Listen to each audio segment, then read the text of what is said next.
Kamu tanya dulu deh. Ya, Nah, gambaran gimana? umum yang ada di klinik psikologi Ekadia ini apa saja, Bu?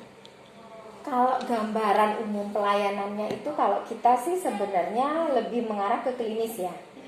Jadi ada praktek sore, kita khusus penanganan pasien. Praktek sore, penanganan pasien seperti kita di rumah sakit. Jadi pasien datang, kita tangani. Tapi memang pasien yang sudah datang ke kita itu memang sudah ada janjian dulu. Karena kalau di klinik kayak kita, praktek pribadi itu privasi pasien, kenyamanan pasien, terus keterbukaan pasien itu adalah prioritas kami. Sehingga pasien yang datang itu tidak antri. Kami sangat mencegah untuk antar pasien itu bertemu. Itu untuk praktek sore. Itu kegiatan praktek penanganan klinis ya. Terus kalau untuk kita di bidang pendidikan, kebetulan Ekadia ini adalah konsultan pendidikan beberapa sekolah, mulai dari PAUD sampai TK, SMP, SD, SMA, dan bahkan kita di perguruan tinggi juga. Akademi Keperawatan.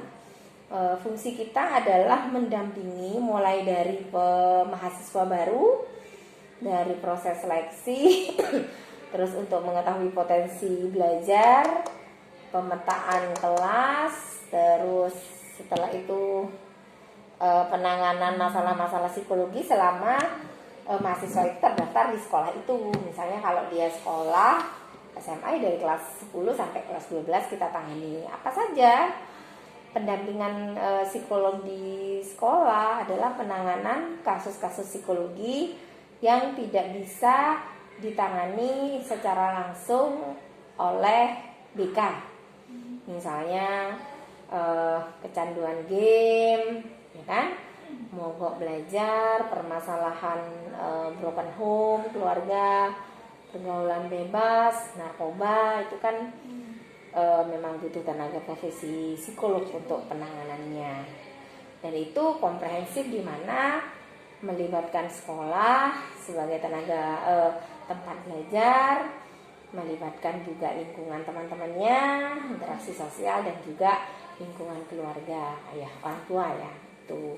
Jadi benar-benar. Terus kita juga bergerak di bidang SDM. Nah, di bidang SDM ini adalah saya juga konsultan sumber daya manusia untuk perusahaan-perusahaan tertentu, di mana memanage manajemennya. Misalnya ya mirip-mirip HRD, tapi kita lebih ke psikologinya ya. Misalnya perekrutan karyawan, seleksi karyawan, mutasi, terus juga beberapa training peningkatan kompetensi karyawan. Nah itu pun kita juga bekerja sama dengan orang-orang yang kompeten di situ. Jadi tidak kita tanganin sendiri. Terus membantu gitu. Hah? Terus membantu dari sini dan dari sana juga dari perusahaannya. Seperti itu. Terus di bidang pendidikan perguruan tinggi, ada beberapa perguruan tinggi yang memang sudah bekerja sama dengan kita dalam halnya seperti kamu PKL, terus penelitian untuk skripsi, untuk tugas akhir, dan itu dari berbagai macam jurusan, bukan cuma psikologi, ada ekonomi, ada politeknik informatika. Jadi mereka belajar untuk membuat sistem saya nggak ngerti itu ya, sistem komputer, manajemen yang di komputer. Terus pembuatan website gitu. Terus ada juga dari komunikasi, jadi bagaimana membangun kepercayaan diri ya, hubungan sama tesis skripsi ya, gitu. Itu sih yang banyak bergerak di kita. Terus sama proses yang tadi katanya yang ada psikotes juga, waktu itu kan saya kesini wawancara, itu kan ada anak yang psikotes ya Bu ya? Oh ya, yang mana ya? Saya bingung. Psikotes yang mana nih? Ada anak-anak yang katanya mau asesmen anak-anak ya? Oh ya, kita juga bergerak di anak berkebutuhan khusus. Kebetulan saya juga punya cabang khusus terapi anak berkebutuhan khusus. Jadi karena saya adalah konsultan sekolah, Otomatis kalau sekolah itu kan ada beberapa macam, ada yang reguler, ada yang inklusi, ada yang SLB.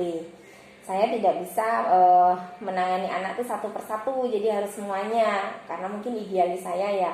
Jadi kalau dengan anak berkebutuhan khusus, asesmennya di sini, ini diagnosanya apa, dia pantasnya itu berada di program belajar yang mana, inklusi, SLB atau reguler, terus program belajarnya apa dia masih butuh terapi atau gimana, itu memang penanganan juga di sini gitu. Nah, sekarang tinggal kamu mau pilih yang mana. Ya, kebutuhan klinis yang bisa dibantu saya.